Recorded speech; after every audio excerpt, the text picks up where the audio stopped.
Hello guys, welcome back to our very own station of Technomath 24/7. So this is our second video of excess demand and deficient demand, and in our previous video we have learned about the excess demand, reasons and effect of excess demand on our economy, and in this video we will learn about the deficient demand. So what is deficient demand? When aggregate demand is less than aggregate supply at full employment level. यानी कि हमारी excess demand क्या थी कि जब हमारी जो aggregate demand थी वो एग्रीगेट सप्लाई से ज्यादा होती थी एट फुल एम्प्लॉयमेंट लेवल, और यहाँ पे क्या है कि जब हमारी एग्रीगेट डिमांड कम है एग्रीगेट सप्लाई से एट फुल एम्प्लॉयमेंट लेवल। यानी कि जब हमारे सारे वर्कर्स लगे हैं, हमने सारा आउटपुट लगा दिया प्रोडक्शन पे, तो क्या है कि हमारी जो एग्रीगेट डिमांड है वो कम है एग्रीगेट सप्लाई से। सो डिफ्लेशनरी गैप, जैसे कि हमारा एक्सेस डिमांड से इन्फ्लेशनरी गैप आता है, वैसे ही डिफिशिएंट डिमांड से डिफ्लेशनरी गैप आता है। तो ये क्या है? It is a gap when actual AD is less than planned AD। यानी कि जब actual AD planned AD से कम होती है तो क्या होती है? हमारी डिफ्लेशनरी गैप होती है, या कह सकते हैं डिफिशिएंट डिमांड होती है। एक्चुअल AD और प्लान्ड AD तो सबको समझ में आ गया है, बट जिसने हमारे प्रीवियस वीडियोस नहीं देखी है वही देख सकता है कि एक्चुअल एडी क्या होता है कि सपोज हमने प्रोडक्शन किया 10,000 का और हमने सोचा कि 10,000 की डिमांड होगी, तो ये क्या हो गई? हमारी हमारी प्लान्ड एडी हो गई। ये क्या हो गई? हमारी प्लान्ड एडी हो गई, क्योंकि हमने प्लान किया था कि 10,000 का प्रोडक्शन होगा, बट जब पीपल्स ने डिमांड की, पब्लिक ने डिमांड की, तो कितने की 8,000 की। कितने की 8,000 की। तो ये हमारी क्या हो गई? Actual AD. हमने सोचा तो इतने का था लेकिन हुआ बस इतना, तो क्या हुई हमारी? ये हमारी हो गई एक्चुअल एडी, क्योंकि हमने प्लान इतने का किया था लेकिन हुई बस इतनी। तो ये जो 2,000 अमाउंट है ये क्या है? डिफिशिएंट डिमांड या फिर डिफ्लेशनरी गैप। अब इसको एक ग्राफिकल रिप्रेजेंटेशन से हम समझते हैं कि डिफ्लेशनरी डिमांड क्या होती है, डिफिशिएंट डिमांड क्या होती है, डिफ्लेशनरी गैप क्या होता है। सो लेट्स सी, ये हमारा ग्राफ हो गया। y x, हमें ये पता है कि हमारी क्या होती है? Income and output. Income and output, और ये क्या होती है? एडी एंड एस, यानी aggregate supply and aggregate demand. तो ये हमारा पॉइंट क्या हो जाएगा? एस। हम ये जानते हैं हमारा एस है, क्योंकि ये क्या होता है? 45 डिग्री। अब हमने जो डिमांड प्लान की थी वो क्या थी? ये, यानी कि ये हमारा जो था ये क्या था? पॉइंट ऑफ ई, यानी कि इक्विलिब्रियम। पॉइंट ऑफ इक्विलिब्रियम था at point Y.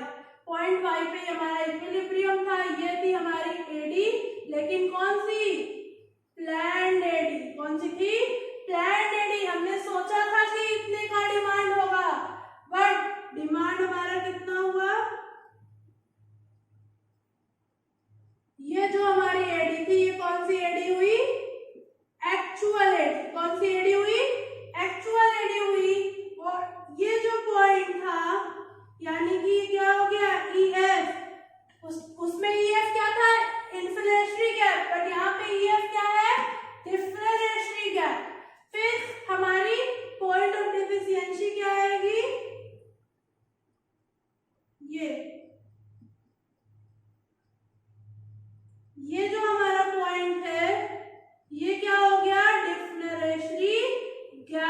Deflationary gap हो गया। ये था हमारा पॉइंट जहां पे हमारी डिमांड जो है डिक्रीज हुई है। हमारा क्या है? डिफ्लेशनरी गैप है। सो हमारी जो एक्सेस डिमांड थी उसमें हमारी एक्चुअल डिमांड प्लान से ज्यादा होती है, और इस डिफिशिएंट डिमांड में क्या होता है? हमारी जो एक्चुअल डिमांड है वो प्लान डिमांड से कम होती है, क्योंकि हमने जितने का सोचा था उतने की डिमांड नहीं हुई, उससे कम की डिमांड हुई। तो अब हम देखते हैं कि इसके रीजंस क्या क्या है, किन रीजंस की वजह से हमारी ये डिफिशिएंट डिमांड होती है, और डिफिशिएंट डिमांड का हमारी इकोनॉमी पे क्या इम्पैक्ट पड़ता है। जैसे हमने अपनी एक्सेस डिमांड में देखा था, सेम एज हम लोग इसमें भी कैरी ऑन करेंगे। So let's see. These are the reasons and effect of deficient demand. क्या क्या हुआ, किस वजह से हमारी डिफिशिएंट डिमांड हुई हमारी इकोनॉमी में, और उस डिफिशिएंट डिमांड से हमारी इकोनॉमी पे क्या क्या इफेक्ट पड़ा, इसे हम देखेंगे।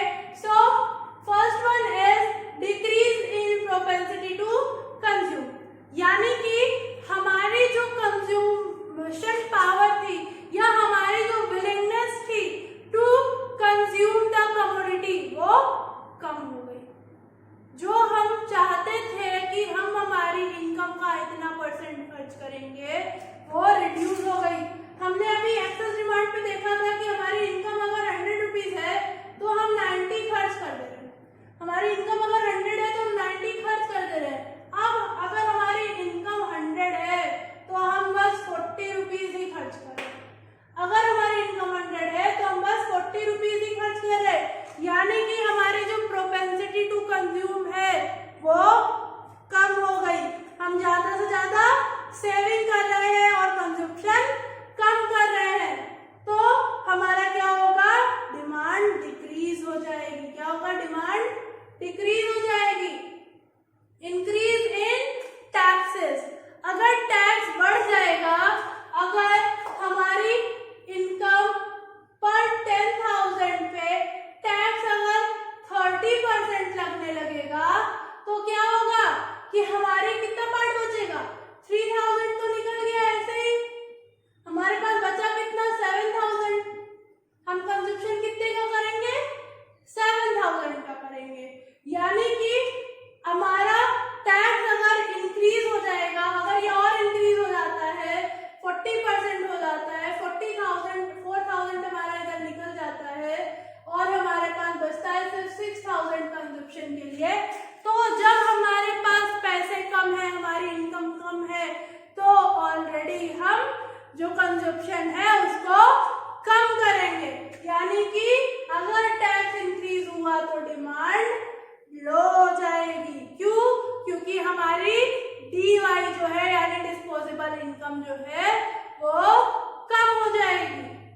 फिर rise in import. Rise in import में क्या होगा कि जब हमारी जो होम कमोडिटी है यानी होम इंडस्ट्रीज की जो चीजें हैं, अगर उससे ज्यादा सस्ती, उससे ज्यादा चीपर चीजें मुझे इंटरनेशनल मार्केट में मिलेगी तो हम क्या करेंगे?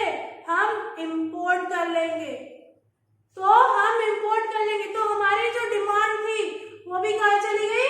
इंटरनेशनल मार्केट में, यानी कि हमारी जो होम कमोडिटी की चीजें थी वो पूरी की पूरी अनसोल्ड रह गई। ये हमारा जो रीजंस है और इम्पैक्ट है ये जस्ट अपोजिट हमारे एक्सेस डिमांड का है। अपनी एक्सेस डिमांड में भी हमने यही सारे पॉइंट पढ़े थे और इसमें भी यही सारे पॉइंट है, जस्ट उसका सर अपोजिट है।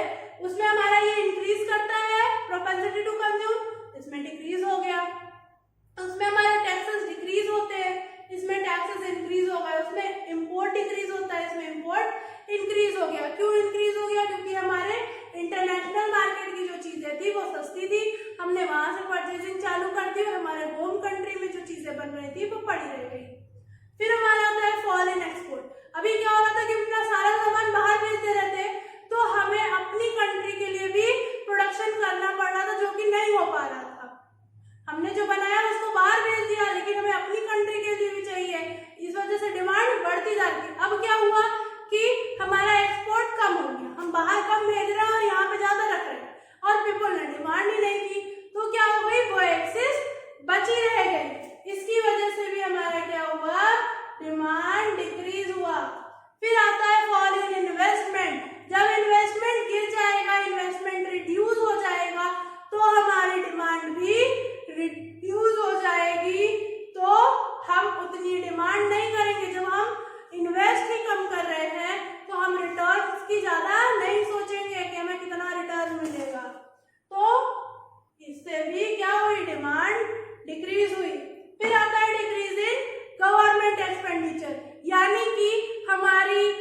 गवर्नमेंट थी वो जितना एक्सपेंस कर रही थी अबाउट पब्लिक फंड्स पे, यानी कि जैसे कि हमारा इंफ्रास्ट्रक्चर पे, डैम्स, बिल्डिंग वगैरह पे, उसने उसे कम कर दिया। गवर्नमेंट ने जो पब्लिक इंफ्रास्ट्रक्चर पे एक्सपेंडिचर कर रही थी उसे क्या कर दिया, कम कर दिया। तो क्या हुआ, मार्केट में पैसे की सप्लाई रुक गई, जिससे कि क्या हुआ, डिमांड डिक्रीज हो गई। तो ये थे हमारे रीजंस ऑफ डिफिशिएंट डिमांड। अब आते हैं हम इफेक्ट ऑफ डिफ्लेशनरी गैप और इफेक्ट ऑफ डिफिशिएंट डिमांड। तो सबसे पहला हमारा क्या आता है, effect on employment. Effect on employment, तो हमारी एक्सेस डिमांड में कोई इफेक्ट नहीं पड़ता था क्योंकि हम ऑलरेडी फुल एम्प्लॉयमेंट लेवल पे थे। बट यहाँ पे क्या है कि हमारी जो एएस है वो ग्रेटर है एडी से, हमारे पास सप्लाई ज्यादा है लेकिन डिमांड कम है, तो हम क्या करेंगे, एम्प्लॉयमेंट को डिक्रीज कर देंगे। हम ऑलरेडी फुल एम्प्लॉयमेंट लेवल पे हैं लेकिन हमें उतना नहीं चाहिए, तो एम्प्लॉयमेंट डिक्रीज हो जाएगी। इफेक्ट ऑन प्राइसेस, जब डिमांड कम है तो अपने आप जब हमारे पास एक्सेस आउटपुट है, एक्सेस गुड है, तो हम क्या करेंगे, उसको सेल करने के लिए उसकी प्राइस कम कर देंगे, क्योंकि प्राइस कम होगी तो ज्यादा से ज्यादा लोग जो है वो अट्रैक्ट होंगे उसे परचेज करने के लिए। सो क्या होगा, प्राइस कम हो जाएंगे, कमोडिटी के प्राइस गिर जाएंगे। इफेक्ट ऑन आउटपुट, आउटपुट पे क्या इफेक्ट पड़ेगा, हम आउटपुट इंक्रीज नहीं करेंगे क्योंकि हमने पहले ही अपने सारे रिसोर्सेज को यूटिलाइज कर लिया है, बट हम उसे कम जरूर करेंगे क्योंकि हमारे पास एक्सेस आउटपुट है, हमारे पास जो है एक्सेस आउटपुट है। तो हम क्या करेंगे, आउटपुट को रिड्यूस करेंगे, यानी कि नेक्स्ट जब हम प्रोडक्शन करेंगे तो हम इतने आउटपुट को प्रोड्यूस नहीं करेंगे, कम करेंगे। फिर आता है इफेक्ट ऑन सेविंग, जब हमारी जो सामान के प्राइसेस है वो गिर जाएंगे तो हमें जो सामान 10 रुपए में मिलता था वो सामान 5 रुपए में मिलेगा। तो यानी कि हमारे 5 रुपीज जो है वो सेव हुए, यानी हमारी सेविंग जो है वो बढ़ जाएगी, चीजों के दाम कम हो जाएंगे तो हमें कम पैसा देना पड़ेगा किसी भी चीज को खरीदने के लिए, तो क्या होगी, हमारी सेविंग बढ़ जाएगी। फिर आता है इफेक्ट ऑन कंज्यूमर, कंज्यूमर पे क्या इफेक्ट आएगा, तो कंज्यूमर पे भी इसका पॉजिटिव इफेक्ट आएगा। कंज्यूमर को क्या होगा, प्रॉफिट, कंज्यूमर को क्या होगा, प्रॉफिट, क्योंकि जब प्रोड्यूसर को अपनी चीजों को बेचना है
डिमांड अकर करती है। अब हम अपनी नेक्स्ट वीडियो में देखेंगे कि ये जो प्रॉब्लम है about excess demand and deficient demand, इसको हम कैसे रिजॉल्व करके इक्विलिब्रियम लेवल अचीव कर सकते हैं।